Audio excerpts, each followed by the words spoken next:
ऐसा नहीं है कि हमारा अकेले का नुकसान हो रहा है, ऐसा नहीं है। कहते हैं कि जब आदमी मरने पर आ जाता है तो वो मार करके मरता है। फलस्तीनी ऐसे भी मर रहे हैं। 1948 से आज तक क्या वो खत्म हो गए? दुनिया की कोई ताकत इंशाअल्लाह उनको खत्म नहीं कर सकती। आज अमेरिका, बरतानिया और दूसरी तमाम नाटो की हुकूमतें, उनका इत्तेहाद मिल करके आज 25 लाख फलस्तीनियों को बेबस नहीं कर सका, उनको रोक नहीं सका। और इसराइल का इतना बड़ा नुकसान हुआ है जिसका अंदाजा हम यहाँ बैठ करके नहीं कर सकते। और ये यहूदियत ये नस्ली मजहब है, यानी जो यहूदी के पेट से पैदा होगा वो यहूदी रहेगा। ये तब्लीगी मजहब नहीं है, जैसे हमारा इस्लाम एक तब्लीगी मजहब है। हम किसी को इस्लाम की दावत देते हैं, वो इस्लाम कबूल करके वो हमारा मुसलमान भाई है। लेकिन यहूदी ये तब्लीगी मजहब नहीं है, उन्होंने इसको नस्ली मजहब बना दिया है कि जो यहूदी के पेट से पैदा होगा वो यहूदी। अब जाहिर बात है उनकी तादाद कितनी हो रही है। हिंदुस्तान में एक आवाज चली थी, हम दो हमारे दो, यही हाल उनका है। और तारीख उठा करके देखेंगे हज़रत मूसा अलैहिस्सलाम के ज़माने में जब ये 12 कबाइल थे और फिरौन ने जब इनको मिस्र से निकाला था तो ये दर-बदर हो गए। 40 साल वादिये तीर में भटकते रहे, एक कबीला उनको आज तक नहीं मिला। 11 कबीलों को उन्होंने तलाश कर लिया, 12वां कबीला उनको नहीं मिल रहा था। यहूदी उलमा की तहकीक है कि हिंदुस्तान का बरेमन यहूदियों का 12वां कबीला है। और यही वजह है कि जो बरेमन के पेट से पैदा होगा वो बरेमन रहेगा, बाकी कोई दूसरा बरेमन नहीं हो सकता। मुझे जो बात बतानी है कि ये आज का मसला नहीं है, 1948 से ये सिलसिला चल रहा है और रोजाना की बात है।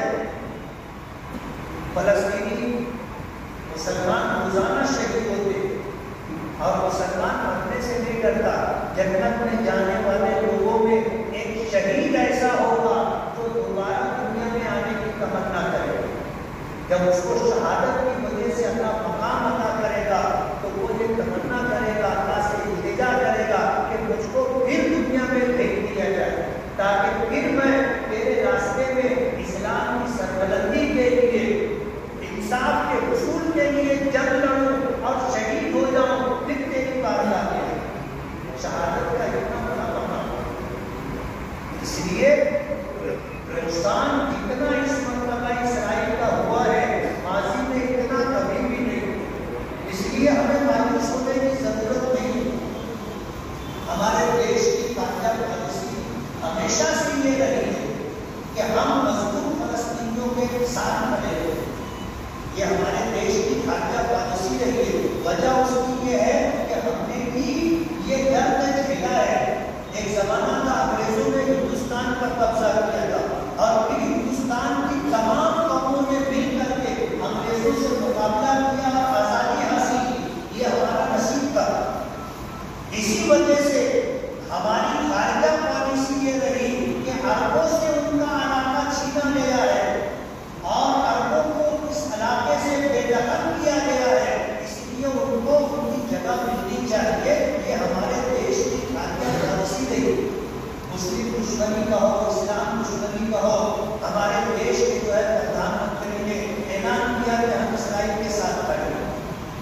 वजारत खारजा को दूसरे तीसरे दिन अपनी पॉलिसी बतानी पड़ी कि हमारे मुल्क की पॉलिसी ये है और इन्हें 2 कदम पीछे हटना पड़ा, रफू कर दिया गया। अभी जैसे आपने हमारे यूनुस साहब की बात सुनी कि उन्होंने अपनी सुधारना कर ली। पहले कुछ कहा था, आज उनको अपनी बात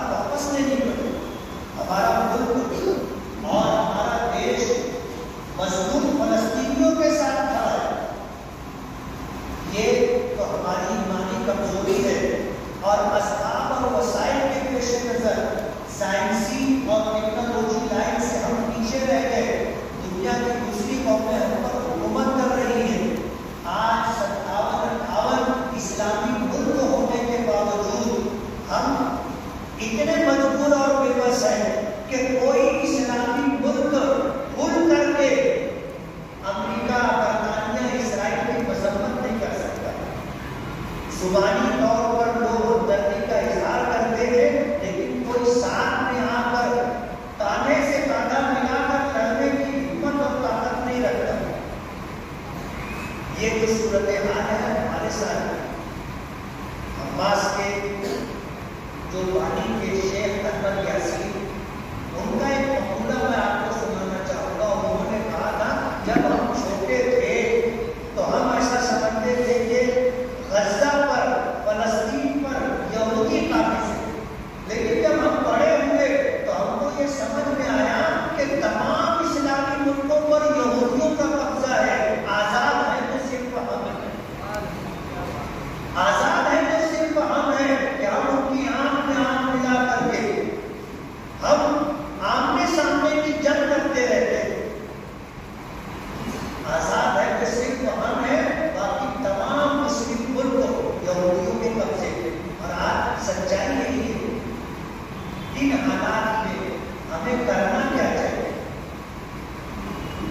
इन हालात में हमें करना क्या चाहिए? जोग्राफियाई हुदूद हमको निकलने नहीं देगी। हम जाकर के जंग नहीं कर सकते, हमें हिंदुस्तान से निकलने नहीं दिया जाएगा। जाहिर बात है, यहाँ रह करके इन हालात में हम क्या कर सकते हैं, ये गौर करने की, ये समझने की बात है। और इसीलिए आपको इस वक्त जमा किया गया। हम एक आवाज देना चाहते हैं, एक तहरीक शुरू करना चाहते हैं। आपको शायद मेरी बात समझ में आ जाए कि हिंदुस्तान को, इंडिया को अगर बजट के लिए 1 रुपया लगता है तो वो 1 रुपया कहाँ से आता है? अगर आपने बजट देखा होगा तो आपको पता होगा, हमारा महाराष्ट्र पूरे देश के अंदर सबसे ज्यादा रेवेन्यू देने वाला सूबा है। हम 38 पैसा देते हैं, 1 रुपये में से 38 पैसा हमारा महाराष्ट्र देता है। गुजरात जैसा स्टेट 5 पैसा भी नहीं देता, हम 38 पैसा देते हैं। मुझे जो बात बतानी है कि हमारा देश अगर उसको 1 रुपया लगता है तो वो 1 रुपया आता कहाँ से, किस जगह से आता है, ये हमें समझना चाहिए। और अगर ये पैसा ना आए तो फिर देश चलता नहीं। एक घर चलाने के लिए पैसा लगता है। अगर घर में कमाने वाला बीमार हो गया या बिजली की मार पड़ी, उसका काम नहीं हुआ, तो हफ्ते का बजट बिगड़ जाता है।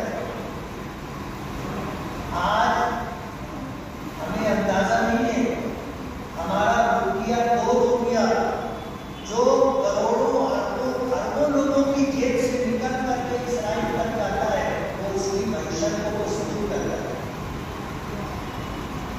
यहूदी हमारे कुल वक्त की दुश्मन है, यानी उनकी हमारी हमेशा की दुश्मनी है।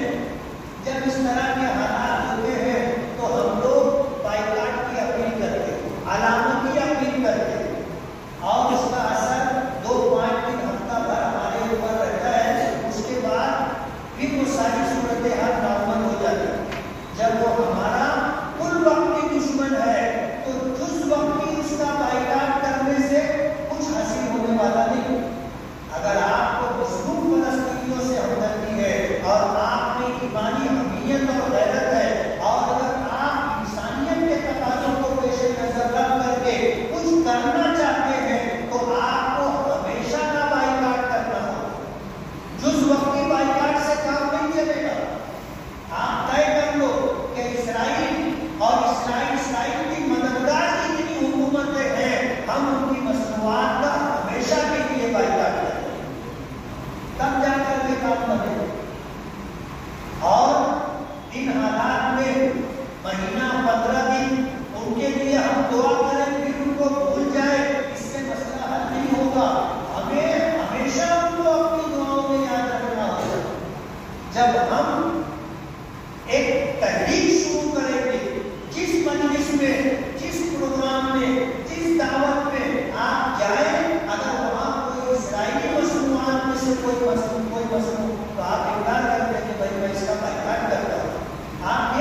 पेप्सी कहो या इस तरह जो है कोका कोला कहो, इस तरह की जितनी मसनूआत है पूरी एक लिस्ट है। आप ये तय कर लो कि हम इसका हमेशा के लिए बाइकाट करते हैं, कभी भी इस्तेमाल नहीं करेंगे। आप किसी मजलिस में रहे और इस तरह की कोई बात आए, आप ये मत कहो कि मैं नहीं पीता, आप ये कहो कि ये इस्राएली मसनूआत है, मैं इसका बाइकाट कर रहा हूँ, आप भी इसका बाइकाट करो। लोग कहते हैं कि मुसलमान दुकानदार ये माल खरीद के ले करके आ गए हैं, इसका पैसा तो इस्राएल को पहुंच गया है। डायमंड कारपेट, हमारे वहाँ कारपेट, दराज, पायदान होलसेल रेट में दिया जाता है। हमारा पता याद रखें, मुस्तफ़ा वंगार बाज़ार, डायमंड कारपेट, मालीगांव।